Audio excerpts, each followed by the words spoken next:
Hi, Darcy here with River Wranglers for today's Watershed Adventure. Today we're talking about arguably my favorite critter in our watershed, the Crotalus lutosus. Not heard of it? That's the Latin for pit viper, Great Basin Rattlesnake. I love these guys. They're so interesting. We have a local specimen right here.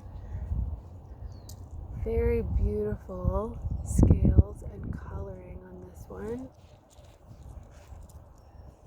You can see the black and white stripes that are indicative of this rattlesnake and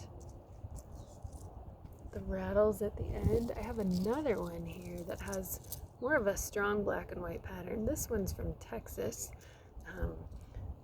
Western diamondback rattlesnake, but they all have that black and white in some fashion, and then obviously the rattles. So these guys can grow up to 7 feet long. They have a diagonal head, which is a triangular shaped head, is probably a better way to put it, which is indicative of a venomous snake, whereas a non-venomous snake will have a rounder head.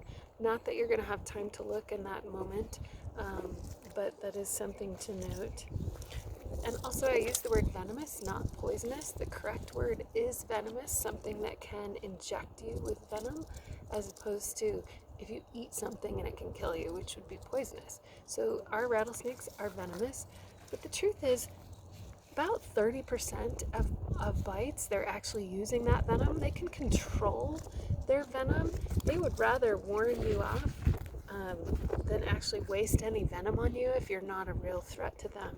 They try to save their venom for prey, for feeding, and for true defense. That's not to say if you get bitten by a rattlesnake that you should not go to the hospital, because you absolutely should. Don't take your chances on that 30% of bites, including venom. And it's also true that baby rattlesnakes have a hard time controlling their venom. They haven't learned how to do it yet.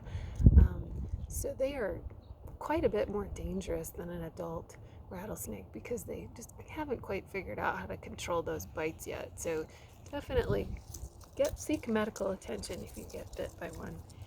There are interesting facts about these Great Basin rattlesnakes. They do hibernate in the winter. You can, if you're lucky, can find a half dozen or more of them curled up together under a rock or in a little tiny cave. So they hibernate in the winter to stay warm and conserve energy, and then emerge in the spring. They have their babies, their live births, mostly in the spring, sometimes in the fall though.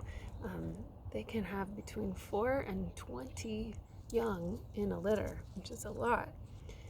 And the longest recorded known ever living Great Basin rattlesnake was 19 and a half years. So they can live a long time and be up to 7 feet long.